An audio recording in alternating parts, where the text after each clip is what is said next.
Shalom, bien-aimés dans le Seigneur, bienvenue dans notre émission Alors avance. Aujourd'hui, nous allons voir quelque chose d'intéressant. Comment garder espoir en Dieu? On se pose beaucoup de questions. Vous savez, j'aime souvent le dire, peut-être je me répète. On est dans un mode straight, trop vite. Pour le moment, tout va vite. Tout va vite. On doit courir. Regardez même, vous devez aller à un point de la ville à un autre. Waouh, il faut courir. On vous demande ça, travail, vite, vite, immédiatement. Tellement tout va vite, par moments, les gens s'épuisent. Et malheureusement qu'on est épuisé, il nous arrive qu'on perde espoir dans des choses. On nous dit qu'aujourd'hui, tout doit se faire vite, on doit tout avoir vite. Et quand on a une promesse qui traîne, quand on a quelque chose, un problème qui traîne longtemps, on a une tendance à se décourager. On a une tendance à perdre espoir. Alors, parmi les méthodes pour garder espoir, il y a des versets particulièrement que j'aime beaucoup, que nous allons lire ensemble aujourd'hui, et je pense que ça va nous booster notre foi. Je lis ici dans Lamentation 3, à partir des versets 20 jusqu'au verset 26. Moi, je m'en souviens bien et je sombre. Voici pourquoi je veux méditer pour garder espoir.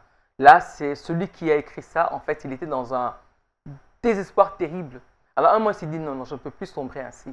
Je dois me relever. Et voilà ce qu'il a dit pour se relever. Le verset 22 nous dit ceci. Les bontés de l'Éternel ne sont pas épuisées. Tes compassions ne prennent pas fin.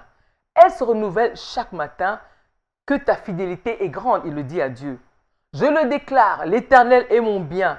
C'est pourquoi je veux m'attendre à lui. L'Éternel a de la bonté pour celui qui compte sur lui, pour celui qui le cherche.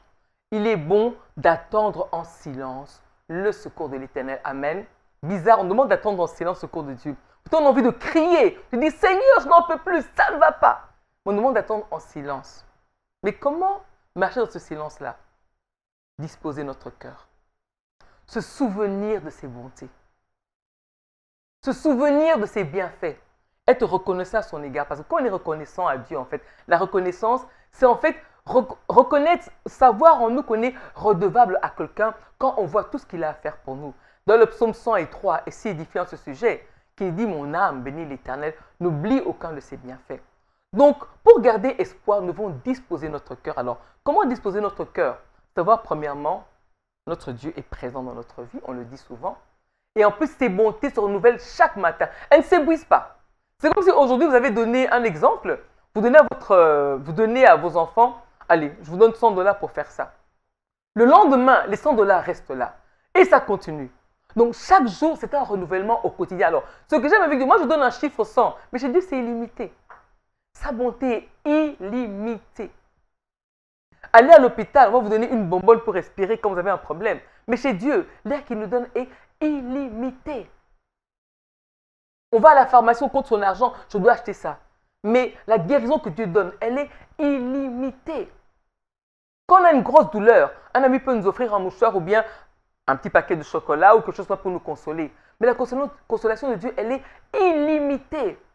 C'est là qu'on peut dire que ça se renouvelle chaque matin. Donc, bien aimé, si tu as quelque chose de bien de la part de Dieu hier dont tu te souviens, tu peux encore le vivre aujourd'hui, encore au-delà. Car c'est un Dieu qui donne d'une manière illimitée. Il faut garder espoir. Ses bontés se renouvellent chaque matin. Nous devons le réaliser, le croire et avancer avec joie, car il est là présent pour notre vie. Et quand nous réalisons ces choses, nous avons non seulement l'espoir, nous sommes dans la joie, nous rayonnons. Et là, on sait, attendre dans le silence. Là, les gens veulent nous révolter, qu'on réagisse, non. On va attendre dans le silence du secours de Dieu, car on est tellement sûr de ce Dieu-là, qu'on s'est souvenu de ce qu'il a fait, et on sait qu'il va encore faire au-delà, car il est le Dieu de l'infini. Bien-aimé, sachons entendre en secours, sachons entendre dans le silence plutôt, le secours de l'Éternel, car il prend soin de nous, ses bontés se renouvellent chaque matin. Que Dieu nous bénisse, à très bientôt, merci beaucoup.